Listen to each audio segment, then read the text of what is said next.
এটা ছিল বাড়ি থেকে বাড়ি ফেরার গল্প। মানে মায়ের কাছ থেকে আমাদের নিজেদের বাড়িতে ফেরার গল্প। তো সকালবেলা বেশ খানিকটা দেরিতেই আমি ঘুম থেকে উঠেছিলাম। উঠে আমার ঘুম তো কোনো সময়ই ছাড়ে না, সব সময় মনে হয় খালি ঘুমিয়েই থাকি ঘুমিয়েই থাকি। তো যাই হোক, অনেক কষ্ট করে ঘুমটাকে ছাড়ালাম।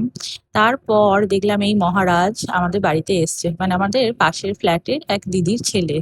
দেখো কি কিউট! এসে তো আমার সাথে খুব ভাব হয়ে গেছে, আমার কোল থেকে অন্য কোথাও যাবেই না বলছে। তো তারপর ওকে রেখে আমি আর বাবা বেরিয়ে পড়লাম একটু ঘুরতে। স্পেশালি আমরা যাচ্ছিলাম ছোটমার বাড়ি। ছোটমার সাথে অনেক দিন দেখা হয় না বলে ভাবলাম ছোটমার সাথে আর কাকার সাথে একটু দেখা করে আসি। তো সেই উদ্দেশ্যেই ছোটমার বাড়িতে যাচ্ছিলাম আমরা। আমার বাড়ি থেকে ছোটমার বাড়ি বেশি খুব একটা দূর নয়, জাস্ট 5 মিনিটেরও রাস্তা হবে কিনা সন্দেহ আছে। তো বাবার সাথে স্কুটিতে করে আমরা বেশ যাচ্ছিলাম, ভালোই লাগছিল, ওয়েদারটাও বেশ ভালোই ছিল। একটা মেঘলা মেঘলা ওয়েদার ছিল। আর এই দেখো, এটা হচ্ছে আমার কাকার বাড়ি। প্রচুর গাছ এখানে রয়েছে।